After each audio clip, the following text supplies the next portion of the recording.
So question दिलाय, it is observed that on an average one person out of five is swimmer. Find the probability that no person out of three is a swimmer. Show that probability that at least one person out of three is swimmer is 61 by 125. या ठिकाणी काय म्हटलं, एक observation आहे की on an average 5% मधला 1% काय आहे, स्विमर आहे. म्हणजे 5% मध्ये 1% काय आहे, स्विमर आहे. बाकीचे नॉन स्विमर आहे, त्यांना स्विमिंग येत नाही असं आहे.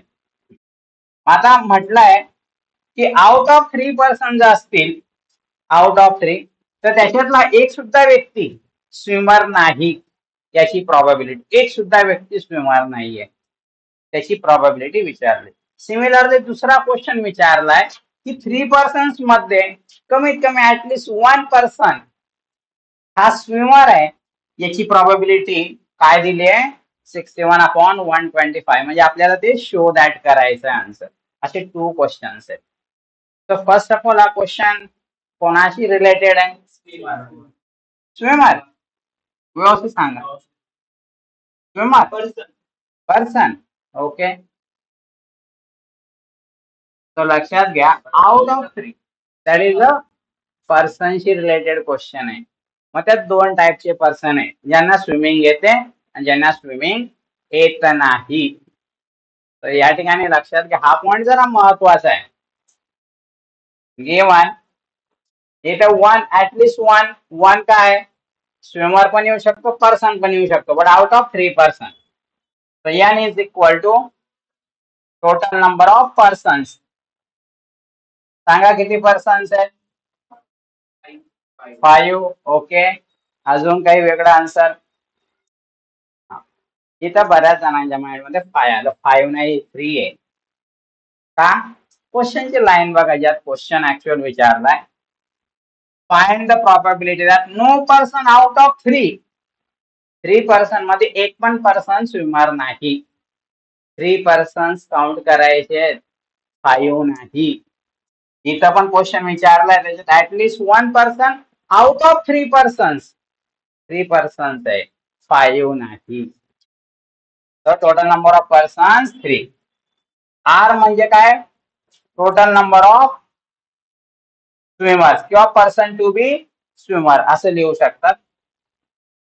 या दोन, आता 2 डिफरंट क्वेश्चन्स आहेत, तर आरची व्हॅल्यू आपण लिहिणार नाहीत. पी काय येईल, आयदर स्विमर लिहून घ्या, प्रॉबिलिटी ऑफ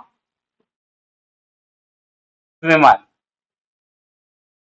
सिंगल घेता, स्विमर्स नाही स्विमर, काय येईल, 1% आउट ऑफ 5. कसं लिहिणार याला, 1/5. तुम्हाला जे मिळाले 24 मार्क्स मिळाले आउट ऑफ 30, तर कसं लिहितात, 24/30. तसंच 1/5. नाव Q, that is a 1 minus p. 1 minus 0.5, sorry 0.2 is equal to 0.8. आता नेक्स्ट, बाय बायनॉमियल डिस्ट्रीब्यूशन.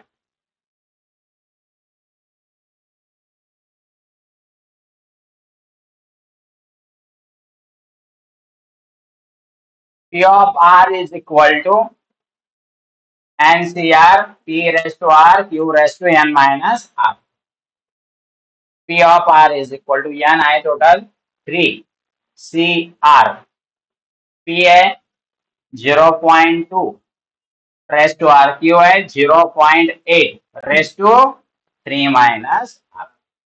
आता पहिला question, no person out of 3 is a swimmer.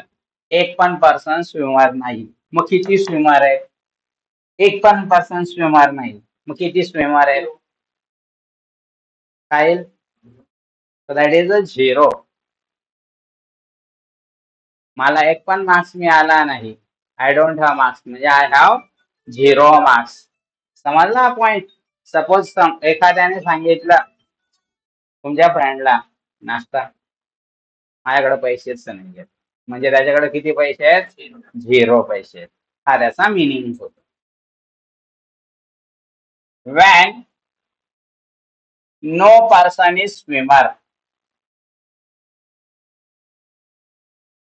तो जसं हा मग त्यावेळेस आरचा क्वेश्चन असतो. आर म्हणजे क्वेश्चन विचारायचा किती स्विमर आहेत?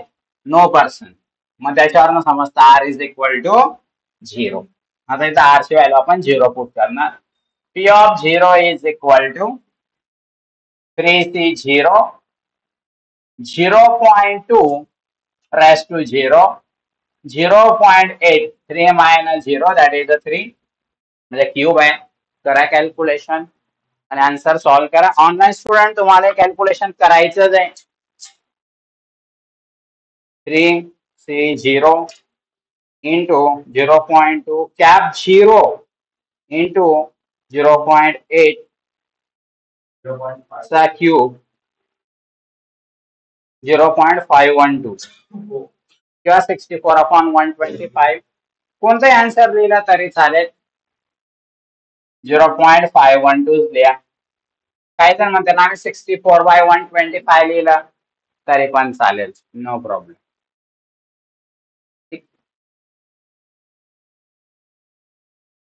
सेकंड क्वेश्चन, when किंवा या ठिकाणी देऊ शकतो प्रॉबिलिटी ऑफ नो स्विमर म्हणजे एक पण स्विमर नाहीये किंवा नो पर्सन इज स्विमर असं लिहिलं तरी चालेल. प्रत्येकाचा आन्सर येतंय का बरोबर? काही काहींचं 64/125 आला असेल. शिफ्ट A/B/C केला ते पण करेक्ट आहे. नाव second, when at least one person is swimmer. At least.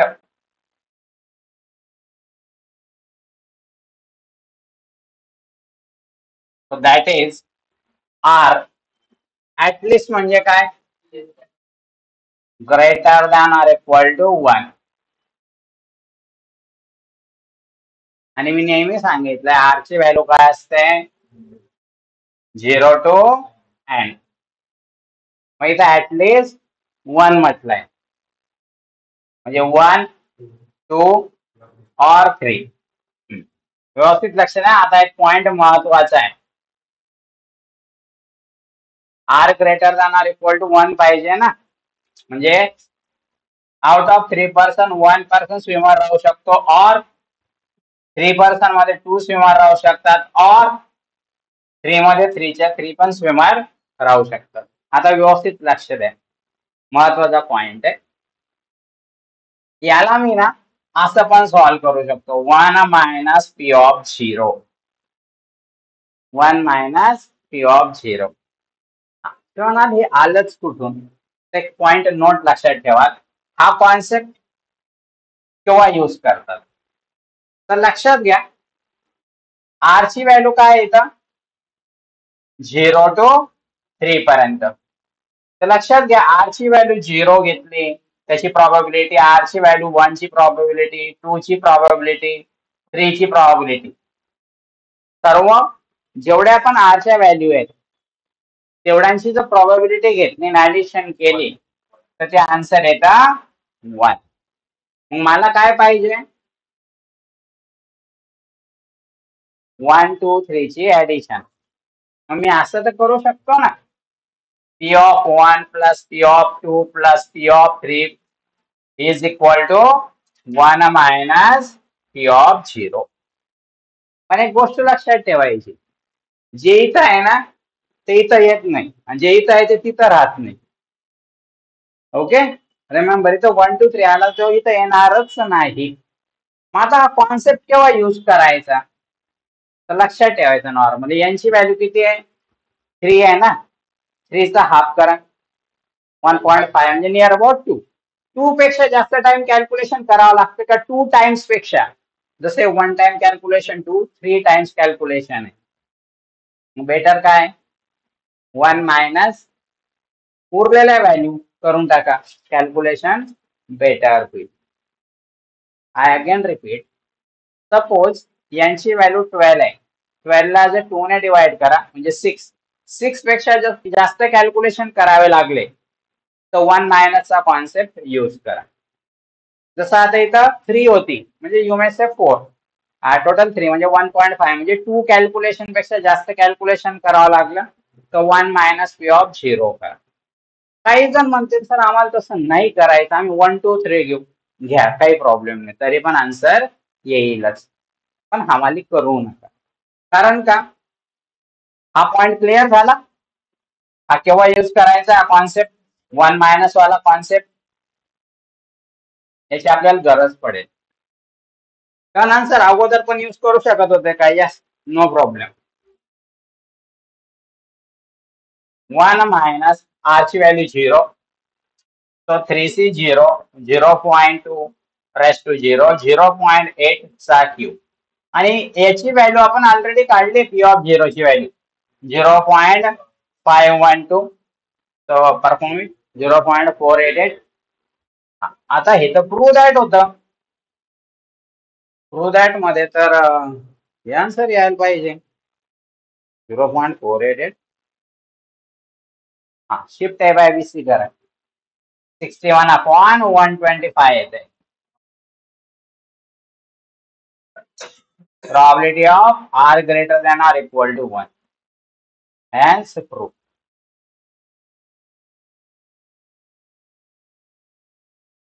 काय केलं मी 0.488 टाईप केलं इक्वल टू केलं shift A by B C press करून बघितलं तर 61/125 आन्सर ठीक आहे. क्वेश्चन दिलाय assuming that it is true that 2 in 10 industrial accidents are due to fatigue. Find the probability that exactly 2 of 8 industrial accidents will due to fatigue. First of all फटीगचा meaning काय होतो त्याला तुम्ही म्हणू शकतात थकावट किंवा ज्याला म्हणतात थकान. ओके थकल्यावर जे असतं ना आपण त्याच्या. आता इंडस्ट्रियल ऍक्सिडेंट म्हणजे कोणते जे कंपनीत ऍक्सिडेंट होतात ना त्याला इंडस्ट्रियल ऍक्सिडेंट म्हणतात. जसं फॉर एक्झाम्पल एखादी व्यक्ती कंपनीत काम करता करता त्या व्यक्तीचा हात किंवा पाय त्या मशीन मध्ये अडकला किंवा इलेक्ट्रिक शॉक लागला एखाद्या व्यक्तीला किंवा सिमिलरली एखादी वस्तू त्या व्यक्तीच्या पायावर पडली उचलताना वगैरे तर या टाईपचे ऍक्सिडेंट्स असतात ते इंडस्ट्रियल ऍक्सिडेंट्स असतात. मग आता यात ऍक्सिडेंट होण्याचे वेगवेगळे रिझन्स आहेत. तो व्यक्ती ट्रेस मध्ये असेल किंवा तो व्यक्ती थकलेला असेल किंवा घरी भांडण झालेलं असेल काहीतरी रिझन असेल. मग या ठिकाणी म्हटलंय की कंपनीत जेवढे पण ऍक्सिडेंट होत आहेत त्याच्यात जर 10 इंडस्ट्रियल ऍक्सिडेंट होत असतील तर त्याच्यातले 2 in 10 2 in 10 म्हणजे काय 10 मधले 2 इंडस्ट्रियल ऍक्सिडेंट कशामुळे होतात ड्यू टू फटीग म्हणजे त्या व्यक्तीला जास्त वेळ काम करायला सांगितलं असेल ओव्हर टाइम ज्याला आपण म्हणतो. नॉर्मली 8 hours पर्यंत काम असतं त्याच्यापेक्षा जास्त वेळ काम करायला लावत असतील त्यामुळे पण तो व्यक्ती ऍक्सिडेंट होण्याचे चान्सेस जास्त आहेत. मग आता फाइंड द प्रोबॅबिलिटी पुढे म्हटलंय find the probability exactly 2 of 8 industrial accident are due to fatigue. जर 8 इंडस्ट्रियल ऍक्सिडेंट झाले असतील किंवा होणार असतील तर त्याच्यातले 2 कशामुळे होतील फटीगमुळे होतील याची प्रोबॅबिलिटी आपल्याला शोधायची आहे. ठीक आहे. सो फर्स्ट ऑफ ऑल हा क्वेश्चन कशाशी रिलेटेड आहे काही जण म्हणतील फटीगशी काही जण म्हणतील accident industrial accident. Which one is correct accident. का म्हणून काय सांगितलंय मी नेहमी असा जर तुम्हाला प्रॉब्लेम आला ना तर नेहमी लास्ट क्वेश्चनची लाईन बघा find the probability exactly 2 of 8 हे 2 किंवा 8 काय 8 फटीग असतं का 8 इंडस्ट्रियल ऍक्सिडेंट राहू शकतं मॅच होत आहे. सो इंडस्ट्रियल ऍक्सिडेंटशी रिलेटेड आहे. मग म्हणाल मग फटीक काय? आता N is equal to total number of accident. हा इंडस्ट्रियल ऍक्सिडेंट, कंपनीमध्ये होणारे ऍक्सिडेंट. हा सांगा बरं किती आहेत इंडस्ट्रियल ऍक्सिडेंट? 8, 10, 8च ना. हा काही जण म्हणते सर 10. इथं बघा ही लाईन मध्ये 2 ऑफ 8 म्हणजे 8. So R total number of, आता एवढं मी न लिहिता असं लिहितो, total number of accidents due to fatigue. इथं फटीगचं आहे कारण आता ऍक्सिडेंट दोन टाईपचे असतील, जे फटीगमुळे झाले आणि जे फटीगमुळे झाले नाही. तिथं फटीगचं आहे. मग किती विचारलंय? Find the probability exactly 2. या 8 मधले 2. P probability of accident, accident नाही, accident single accident due to fatigue. तो काय लिहायचं? 2/10. कारण का? It is true that 2 in 10, 2 in 10 म्हणजे 10 मध्ये 2. म्हणजे तुम्ही असं म्हणू शकता, तुम्हाला 30 मध्ये 24 मार्क्स मिळाले तर 24 in 30. Now Q, that is a 1 minus T, 1 minus 0.2, so that is a 0.8. सर्व NRP ची व्हॅल्यू माहित आहे आपल्याला. So by binomial distribution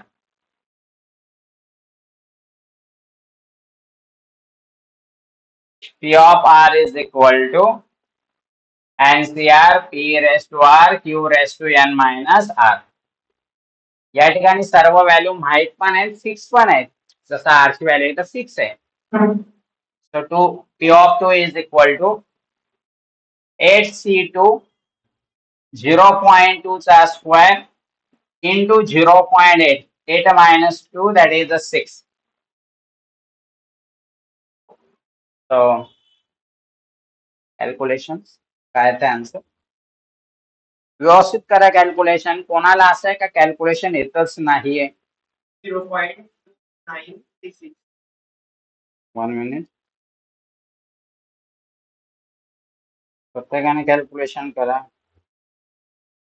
0.2936 correct. आणि त्याच्या पुढे आहे 0, सो त्यामुळे नो प्रॉब्लेम. तर या ठिकाणी आन्सर आपला मिळालेला आहे. या टाईपचे क्वेश्चन 2 मार्क्सला पण येऊ शकतात किंवा 4 मार्क्सला पण येऊ शकतात. Yes. The probability of 2 accidents due to fatigue is equal to 0.2936. Now the next question is for homework. हा क्वेश्चन होमवर्क साठी दिलेला आहे. क्वेश्चन दिलाय, find the probability that probability that a bomb drop from plane hit the target is 0.4. या ठिकाणी काय म्हटलंय, suppose war सुरू आहे एखाद्या ठिकाणी, तर आर्मीने, जी काय आर्मी असेल वॉटेवर मिलिटरी, त्या मिलिटरीने काय केलं, प्लेन मधनं एक बॉम्ब ड्रॉप केला. तर तो जे टार्गेट आहे त्याला हिट करण्याची म्हणजे त्या टार्गेटला डिस्ट्रॉय करण्याची प्रोबॅबिलिटी किती आहे? 0.4. आता ती जी मिलिटरी आहे किंवा जी आर्मी असेल त्यांना काय करायचं, आता एका ब्रिजला डिस्ट्रॉय करायचं. मग ते काय करतील, ऑब्विसली बॉम्ब ड्रॉप करतील. आता ते बॉम्ब काय होईल, एकतर त्या टार्गेटवर हिट होईल किंवा होणार नाही. पण काय म्हटलंय, 2 बॉम्ब जरी ड्रॉप झाले ना आउट ऑफ 6, म्हणजे जेवढे असतील तेवढे, त्याच्यातले 2 बॉम्ब जरी तुम्ही हिट केले टार्गेटला, तरी पण काय होईल, तो ब्रिज डिस्ट्रॉय होईल. मग आता या ठिकाणी त्यांनी टोटल किती बॉम्ब ड्रॉप केले? 6 बॉम्ब ड्रॉप केले आणि विचारलंय की तो जो ब्रिज आहे तो डिस्ट्रॉय होण्याची प्रोबॅबिलिटी किती आहे. So n is equal to total number of bombs drop 6 is r म्हणजे total number of bombs to destroy a bridge किती 2. The probability of bomb hit the target or destroy the bridge 0.4. T मिळाला Q मिळून जाईल त्याच्यावरनं बाकीचं calculation तुम्हाला करता येईल.